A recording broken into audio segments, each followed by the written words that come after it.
Dr. Naeem sir, Professor Yusuf Khan sir, Mohammad Yusuf Khan sir, Dr. Samina ma'am.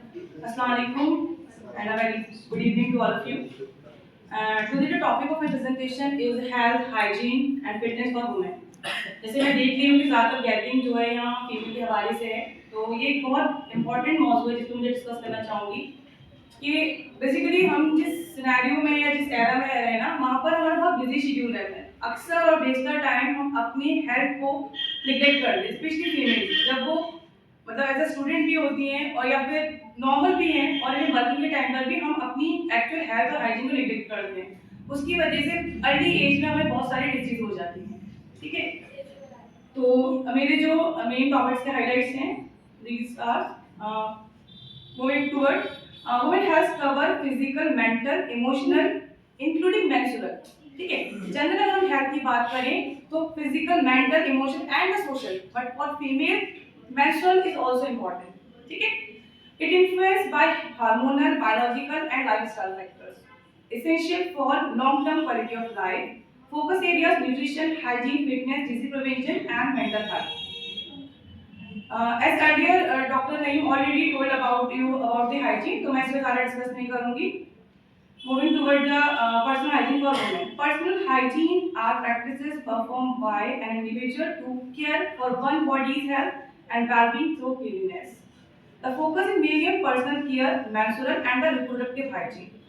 Generally, the practices of personal hygiene is employed to prevent or minimize the incident and spread of communicable disease. अगर हम hygiene को proper maintain करेंगे तो बहुत सारी disease ऐसी हैं जिसे हम प्रिवेंट कर सकते हैं. ठीक है, इंपॉर्टेंस ऑफ हाइजीन क्या है? Prevents infections and promotes overall wellbeing. ठीक है, सिर्फ इन्फेक्शंस को प्रिवेंट नहीं कर रहा, ओवरऑल वेलबीइंग को भी क्या कर रहा है? इंप्रूव कर रहा है, प्रमोट कर रहा है. Boost confidence and comfort. अगर हम हाइजीनिक होंगे और हेल्दी होंगे तो ऑटोमेटिकली जो कॉन्फिडेंस है वो हमारे अंदर रिफ्लेक्ट करेगा.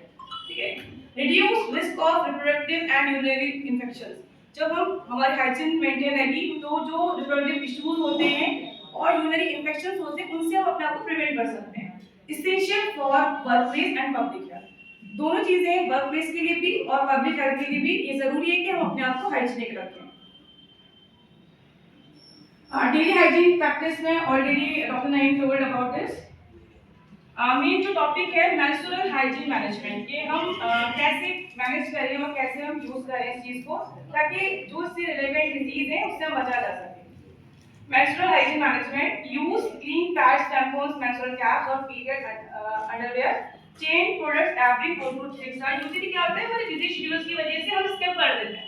हम एक लंबे टाइम तक वो कैरी ऑन करते हैं जिसकी वजह से स्किन एलर्जी और इरिटेशंस हो जाते हैं. ठीक है, तो ये हमें हैबिट बनानी है कि 4 to 6 आवर्स की ड्यूरेशन पे हमें चेंज करना है. Maintain genital hygiene, avoid scented product.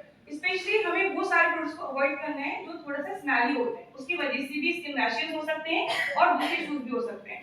Practice good hand hygiene, wash your hand before and after changing the sanitary. इस चीज की हमें हैबिट बनाना है. सिर्फ ऐसा नहीं है कि जब हमें आफ्टर ही अपने हाथों को धोना है, बिफोर भी यूज करना है, उसके बाद भी यूज करना है. ठीक है, dispose use a sanitary properly and track menstrual health. ये बहुत सारे इश्यूज इस तरीके से आते हैं कि हम अपने नैपकिन्स को प्रॉपर्ली डिस्पोज नहीं करते, ऐसे ही छोड़ देते हैं. उसकी वजह से भी इन्वायरमेंटल फैक्टर पे काफी इफेक्ट पड़ता है. तो बीइंग अ मुस्लिम हमें इस चीज का खास ख्याल रखना है कि हमें अपने जो नैपकिन्स है उसे प्रॉपर्ली डिस्पोज करना है.